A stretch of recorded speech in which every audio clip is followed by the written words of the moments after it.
જેતપુર પંથકના વડસરા ગામના યુવાન પર પોલીસે અમાનવીય અત્યાચાર કર્યો છે। પ્રાપ્ત વિગત મુજબ વડસરા ગામના યુવાન પર 112ના કર્મચારી દ્વારા ઢોર માર માર્યાનો ગંભીર આક્ષેપ છે તે કરવામાં આવ્યો છે।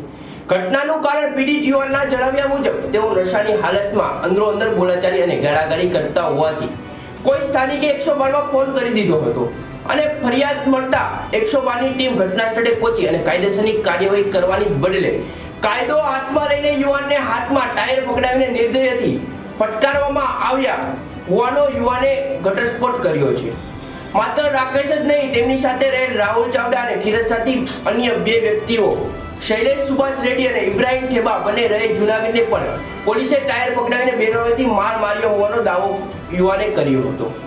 આ સમગ્ર બનાવ જેતપુર તાલુકાની હદમાં બન્યો હોવા છતાં છેક વડિયા પોલીસના કર્મચારીએ આવીને દાદાગીરી અને મારપીટ કર્યાનો આક્ષેપ મિલનભાઈ દવેરા નામના કર્મચારી સામે પીડિતે લગાવ્યો છે।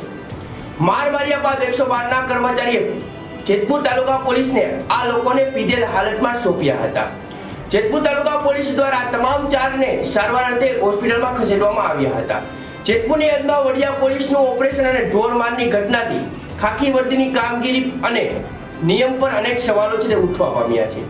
રાજકોટ જિલ્લાના ઉચ્ચ પોલીસ અધિકારીઓ આ કથિત પોલીસ દમનીય નિષ્ફળ તપાસ કરશે કે કેમ તે જોવું રહ્યું।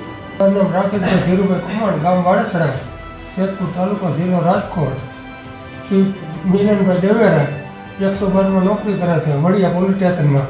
અમને કારણોસર માર માર્યો છે, બહુ જ માર મારવાનું કારણ એવું કે અમે પીને નીકળ્યા હતા, અમે ગોમનાથી લીધું હતું કે આમને તેમને એમ કરી અમને પકડ્યા તો અમારા અમારા ભેગા બીજા વ્યક્તિ હતા, એને સાલમાં પકડીને એને ટાયર પકડાવીને માર્યા એણે। અમે ટોટલ 2 વ્યક્તિ હતા, પછી 2 વ્યક્તિને ખીરેસરાથી લીધા એને બિચારાને બહુ માર્યા, ટાયર પકડાવીને માર્યા।